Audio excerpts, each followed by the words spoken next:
তিন সীমান্তের কথা বলবো আপনাদের, এবং তিন সীমান্তেই তিন উত্তেজনা। সীমান্তে বারবার বাংলাদেশের উস্কানি। আমরা শুরুতেই ত্রিপুরা সীমান্তে নজর রাখবো। বিএসএফ এর উপর হামলা, অস্ত্র কেড়ে নেওয়ার চেষ্টা বাংলাদেশি পাচারকারীদের। অভ্যন্তরে আনুমানিক 100 গজ ভিতরে ভারতের বিএসএফ তারা কাটাতারে বেড়া করার জন্য গর্ত করছিল এবং মালদায় ভারত বাংলাদেশ সীমান্তে উত্তেজনা ছড়ায়। মঙ্গলবার সুখদেবপুর সীমান্তে বেড়া দেওয়ার কাজ শুরু করে বিএসএফ। তখনও সীমান্তের উপারে সে দেশের নাগরিক। দর্শক, বাংলাদেশ ভারত যে সীমান্ত এলাকা আপনারা জানেন, সেখানে কিন্তু ভয়াবহ উত্তেজনাকর অবস্থান চলতেছে। সেখানে ভারতের মানে বর্ডার গার্ডের মানে যে সমস্ত বাসিন্দা আছে তাদেরকে সরিয়ে নিচ্ছে। তারা মহা পরিকল্পনা নিয়েছে বাংলাদেশে আক্রমণ করার জন্য। আসলে ঘটনা কি আমরা সরাসরি আপনাদেরকে ভিডিও ফুটেজ দেখে দেখানোর চেষ্টা করব। আপনারা পুরো ভিডিও না টেনে দেখতে থাকুন, তাহলে এখান থেকে আপনারা গুরুত্বপূর্ণ কিছু তথ্য পাবেন। তো দর্শক, চলুন বেশি কথা না বলে আপনাদেরকে মূল ভিডিওতে নিয়ে যাচ্ছি। এর আগে ছোট্ট করে অনুরোধ থাকলো, আপনারা যারা আমাদের এই চ্যানেলের নতুন দর্শক আছেন, আমাদের চ্যানেলটাকে সাবস্ক্রাইব করে আমাদের পাশেই থাকবেন। তো চলুন দর্শক, কথা না বলে আপনাদেরকে মূল ভিডিওতে নিয়ে যাচ্ছি।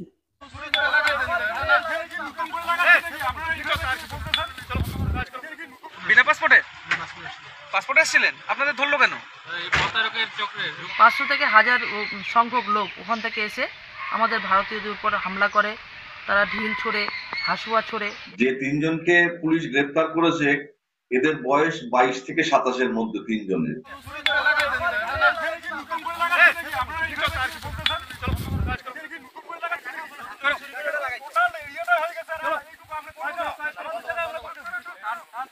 जाओ ना उधर, तुम क्यों इधर खड़े हैं? भेजो इनको इधर।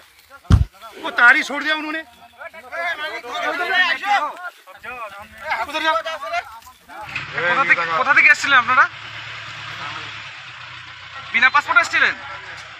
বিনা পাসপোর্টে এসেছিলেন, আপনাদের ধরলো কেন?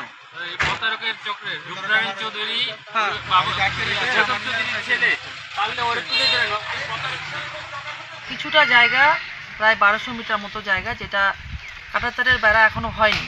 এবং ভারত বাংলাদেশ যৌথ মিটিংয়ের গত 1 বছর আগে যে মিটিং হয় বিজেপি এবং আমাদের ইন্ডিয়ার বিএসএফের সঙ্গে, তাতে একটা জায়গা নির্ধারিত করা ছিল। সেই জায়গার উপর দিয়ে ওই 1200 মিটার কাঁটাতারে বেড়া হবে এবং সিঙ্গেল ফেসেই কাজ শুরু করছিল গত 2 দিন আগে, অর্থাৎ 6 তারিখ যখন বিএসএফ লেবারদের নিয়ে যখন ওখানে যায়, তখন আচমকা বাংলাদেশের বিজেপি এবং প্রায় 500 থেকে 1000 সংখ্যক লোক ওখান থেকে এসে আমাদের ভারতীয়দের উপর হামলা করে।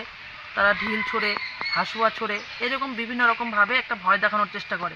মাঠের অলরাউন্ডার আমি, আর ঘরের allrounder Tilex. Tilex toilet cleaner, clean মানেই টাইলক্স। তারপর এই পরিস্থিতি দেখে এখানকার বিএসএফরা কাজ বন্ধ করে দেয় এবং কালকে আবার কিছুটা কাজ হয়েছে। আজকে সকাল থেকে কাজ শুরু করতে গিয়ে আবার দেখা যায় তারা প্রচুর সংখ্যক মানুষ নিয়ে আবার আমাদের এখানে বিএসএফ এবং যারা এখানকার গ্রাম আপনারা দেখতে পাচ্ছেন, এখান থেকে লম্বা একটা গ্রাম, এখানে প্রায় 2টো বুথ আছে, আমার 3টে মেম্বার আছে এবং এখানে প্রায় 2-3 হাজার লোকের বসবাস আছে। তো এখানে এনারা সব যায় আর কি। যেহেতু একটা গণ্ডগোলের একটা সম্ভাবনা দেখে বিএসএফ পাবলিককে হটিয়ে দেয়। আমাদের যারা ইন্ডিয়ান তারা আপনারা জানেন যে আমরা কখনোই আমরা ঝামেলা চাই না এবং আমরা শান্তির দেশ আমাদের ভারতবর্ষ।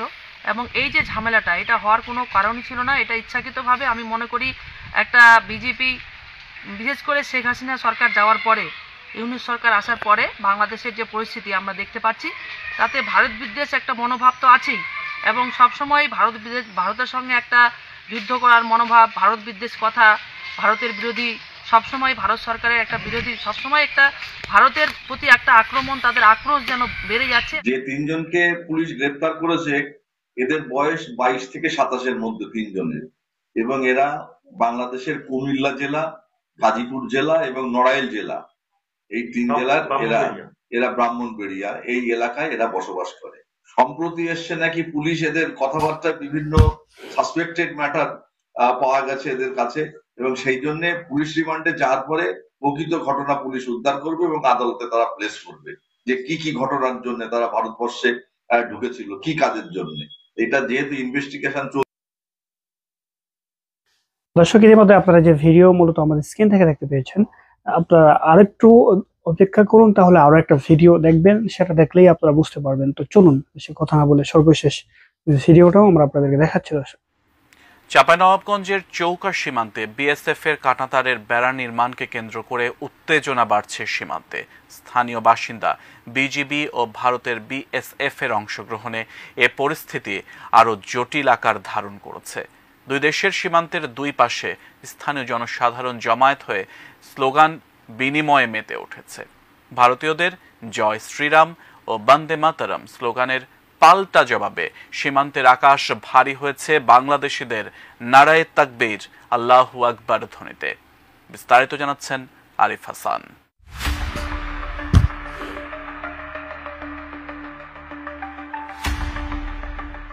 সম্প্রতি ভারতের মালদহ জেলার বৈষ্ণবনগর থানার সুকেন্দুপুর এলাকায় সীমান্তের প্রায় 1200 গজ অংশে নতুন করে কাঁটাতারের বেড়া নির্মাণের উদ্যোগ নেওয়া হয়। আন্তর্জাতিক নিয়ম অনুযায়ী সীমান্ত রেখা থেকে 150 গজের মধ্যে কোনো ধরনের অবকাঠামো নির্মাণের জন্য দুই দেশের সম্মতি প্রয়োজন। তবে বিজিবি দাবি করছে বিএসএফ এই নিয়ম লঙ্ঘন করে কাজ শুরু করে। এ নিয়ে বিজিবি আপত্তি জানালে কাজ সাময়িকভাবে বন্ধ রাখা হয়। বিজিবির 59 ব্যাটালিয়নের অধিনায়ক লেফটেন্যান্ট কর্নেল গোলাম কিবরিয়া জানান, ভারতের পক্ষ থেকে কাজটি নিয়ম মেনে করার দাবি করা হলেও এর যথাযথ প্রমাণ ও প্রোটোকল মানা হয়নি। ফলে 2 দফা পতাকা বৈঠকের পরেও উত্তেজনা পুরোপুরি প্রশমিত হয়নি। ডিজাইন, এলিগেন্স, বিউটি, সেরা পণ্য সবার জন্য জেভিকো। কাঁটাতারের বেড়া নির্মাণ ঘিরে সীমান্তের উভয় পাশে স্থানীয় লোকজনের ভিড় বাড়ে। ভারতের অংশে লোকজন জয় শ্রীরাম ও বন্দে মাতারাম স্লোগান দিতে থাকে। জবাবে বাংলাদেশের অংশে লোকজন নারায়ে তাকবীর, আল্লাহু আকবার ধ্বনি দেয়। সীমান্ত এলাকার বেশ কিছু ভিডিওতে দেখা যায় ভারতের দিক থেকে কয়েকজন লাঠি ও রামদা হাতে স্লোগান দিচ্ছেন। এক ব্যক্তি রামদা শানাতে শানাতে মশকরার ছলে বলেন, বাংলাদেশ থেকে কেউ এলে কাটার জন্য প্রস্তুত আছি। অন্যদিকে বাংলাদেশের চাঁপাইনবাবগঞ্জের চৌকা সীমান্ত অংশেও জমি সংলগ্ন কৃষকদের মধ্যে উৎকণ্ঠা দেখা যায়। বিএসএফ এর পক্ষ থেকে জানানো হয়, বেড়া নির্মাণ কাজ অনুমোদন সাপেক্ষে চলছে। তবে বিজিবি বলছে 2021 সালের চিঠিতে এ বিষয়ে যৌথ জরিপের প্রস্তাব দেওয়া হলেও কোনো উত্তর আসেনি। বিজিবি রাজশাহী সেক্টরের কমান্ডার কর্নেল ইমরান ইবনে আব্দুর রফের মতে, প্রোটোকল মানার ক্ষেত্রে ভারতের পক্ষ থেকে গাফিলতি রয়েছে। সর্বশেষ 10 জানুয়ারি নির্মাণ কাজ বন্ধ রয়েছে বলে জানিয়েছেন বিজিবির কর্মকর্তারা। তবে দুই দেশের উচ্চ পর্যায়ে বিষয়টি নিয়ে আলোচনা না হওয়া পর্যন্ত পরিস্থিতি অস্বস্তিকর রয়ে গেছে। এদিকে লালমনিরহাটের পাটগ্রামের দহগ্রাম ইউনিয়নের শূন্য রেখায় আন্তর্জাতিক সীমান্ত আইন লঙ্ঘন করে কাঁটাতারের বেড়া নির্মাণ করেছে বিএসএফ। এ নিয়ে সীমান্ত এলাকায় চরম উত্তেজনা বিরাজ করছে। গত 11 দিনের মধ্যে বিএসএফ 3 বার পাটগ্রাম সীমান্তে বেড়া ও বৈদ্যুতিক খুঁটি স্থাপন করেছে।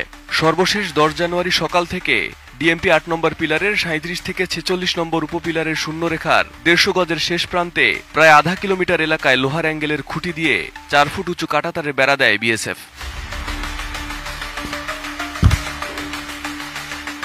স্থানীয়রা বিষয়টি লক্ষ্য করে বিজিবিকে খবর দিলে রংপুর 51 বিজিবি ব্যাটালিয়নের পানবাড়ি ও দহগ্রাম ক্যাম্পের সদস্যরা ঘটনাস্থলে যান এবং বেড়া নির্মাণে বাধা দেন। এরপর কিছু সময় কাজ বন্ধ থাকলেও পরে শতাধিক বিএসএফ সদস্য ও নির্মাণ। দর্শক, আসলে ভারতের সাথে চোখে চোখ রেখে আমাদের কথা যে বলতেছে বাংলাদেশের বিজিবি, এটাই আমাদেরকে আসলে আনন্দ দেয়। এর সাথে বাংলাদেশের মানুষ, 18 কোটি মানুষ আমরাও আছি। তবে ভারতকে কোনো মতেই বাংলাদেশের 1 ইঞ্চি মাটিও আমরা দখল নিতে দিব না। এটাই হচ্ছে আমাদের প্রত্যাশা এবং আমাদের আশা আকাঙ্ক্ষা। আপনাদের মতামত জানাতে পারেন। ভালো থাকবেন। আসসালাম।